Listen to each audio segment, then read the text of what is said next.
Saudara kasih, shalom, puji Tuhan. Dan sebelum saudara-saudara kita semua melakukan berbagai aktivitas, saya ingin menyampaikan renungan singkat seperti biasanya. Saudaraku, kali ini saya ingin menyampaikan tema doa Bapa Kami, bagian kedua.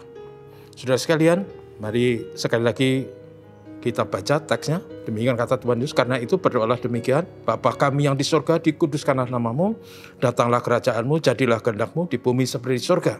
Berikanlah kami pada hari ini makanan kami yang secukupnya, dan ampunilah kami akan kesalahan kami, seperti kami juga mengampuni orang yang bersalah kepada kami. Dan janganlah membawa kami ke dalam pencobaan, tetapi lepaskanlah kami daripada yang jahat. Karena Engkaulah yang punya kerajaan dan kuasa dan kemuliaan sampai selama-lamanya. Saudaraku, seperti renungan sebelumnya, bahwa doa Bapa kami itu berisi 3 hal. Yang pertama berhubungan dengan nama Tuhan, kiranya Bapa Tuhan kita dimuliakan. Lalu kemudian yang kedua itu berhubungan dengan permohonan kebutuhan kita. Dan yang ketiga itu diakhiri dengan sebuah kerinduan untuk kembali memuliakan Tuhan. Nah, kali ini saya ingin bicara bagian yang belum saya sampaikan kemarin, yaitu berhubungan dengan permohonan atas kebutuhan kita. Saudaraku, kalau kita perhatikan tadi yang kita baca, yang pertama kebutuhan kita yang kita bawa adalah Tuhan Yesus mengajar, berilah kami pada hari ini makanan kami yang secukupnya. Ini adalah kebutuhan fisik kita, kebutuhan jasmani kita, supaya hidup kita tetap berlangsung. Tentunya doa ini menurut saya termasuk di dalamnya sandang dan mungkin papan. Ya, tapi memang yang lebih diutamakanlah makanan. Dan saudaraku, kita mohon kepada Tuhan, makanan kami yang secukupnya pada hari ini. Itu berarti bahwa kita menyadari bahwa sumber rezeki, berkah hidup kita itu datang dari Tuhan. Dan kita diingatkan kata-kata Tuhan Yesus bahwa burung-burung di udara, burung-burung di langit dipelihara Tuhan. Mereka makan, mereka tidak jatuh ke bumi karena kelaparan. Jadi saudaraku, kita diajar untuk meminta makanan yang secukupnya.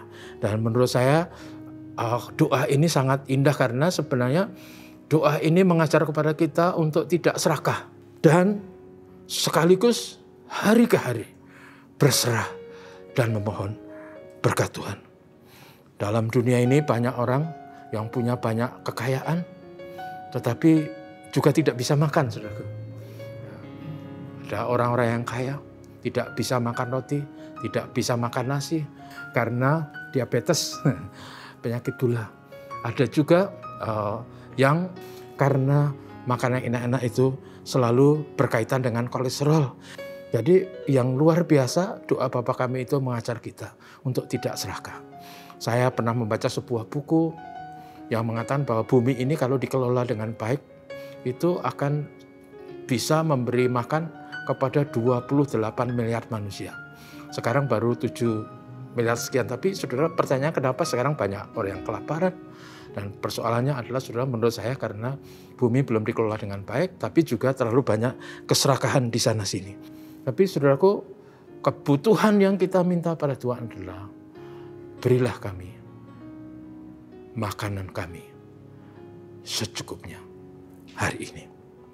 Lalu yang kedua, Tuhan Yesus mengajar kita supaya ampunilah kesalahan kami, seperti kami juga mengampuni orang yang bersalah kepada kami. Luar biasa menurut saya, karena salah satu aspek hidup manusia di mana manusia kehilangan damai sejahtera adalah kalau ada ketegangan, ada kesalahan, ada dosa yang terpendam, ada dendam terhadap sesama. Makanya doa Tuhan Yesus mengajar kita supaya kita diampuni. Pengampunan itu adalah sumber damai sejahtera. Kalau kita diampuni, maka kita mengalami damai sejahtera. Berbahagialah orang yang diampuni kesalahannya, yang dosanya ditutupi oleh Tuhan. Dan juga kalau kita mengampuni orang lain, itu membawa kebahagiaan kita.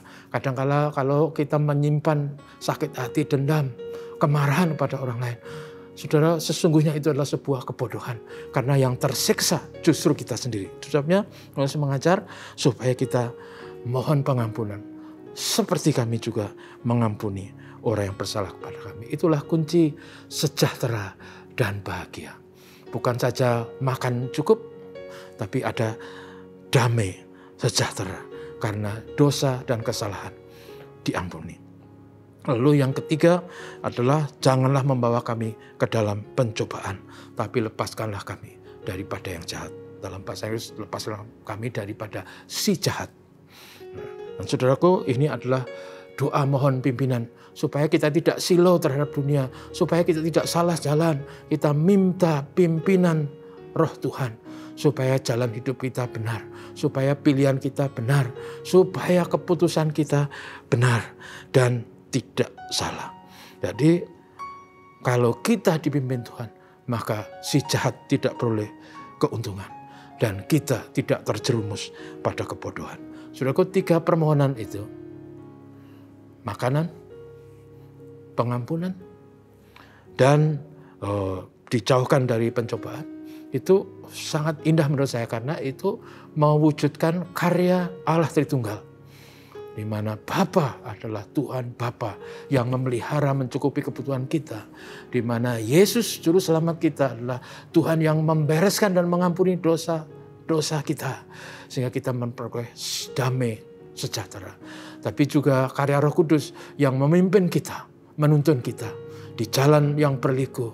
Kadang-kala membingungkan dan sulit untuk mengambil keputusan. Tapi kalau Roh Kudus memimpin kita, maka Roh Kudus itu menolong kita dan kita tidak akan salah jalan. Jadi doa Bapa kami yang berhubungan dengan permohonan kita itu melibatkan Allah Tritunggal, Bapa, Anak, dan Roh. Dan saudaraku, itulah sangat indah. Inilah doa kita sebagai keluarga Allah. Berserah dan mohon berkat Tuhan. Mohon pengampunan dan mohon pimpinan. Kiranya doa ini akan menjadi doa kita dalam menjalani hidup setiap hari. Sehingga kita terpelihara dan mendapatkan damai sejahtera. Dan tidak jatuh dalam dosa dan kebodohan. Tuhan memberkati kita, mari kita berdoa. Bapa, terima kasih. Kami bersyukur kali ini kami bisa merenungkan sabda Tuhan. Terima kasih Engkau memberkati kami semua. Biarlah hari ini menjadi hari di mana kami dipelihara seperti doa Bapa kami. Tuhan memberi makanan kami secukupnya, Tuhan mengampuni dosa salah kami, tapi Tuhan juga nuntun kami dan tidak membawa kami ke dalam pencobaan. Tuhan memberkati kami semua. Berkati gereja Tuhan dan selalu Tuhan Bapa Surgawi di masa pandemi ini kami selalu berdoa setiap hari supaya pandemi segera diatasi. Dalam nama Yesus kami berdoa. Amin. Tuhan berkati saudaraku. Terima kasih.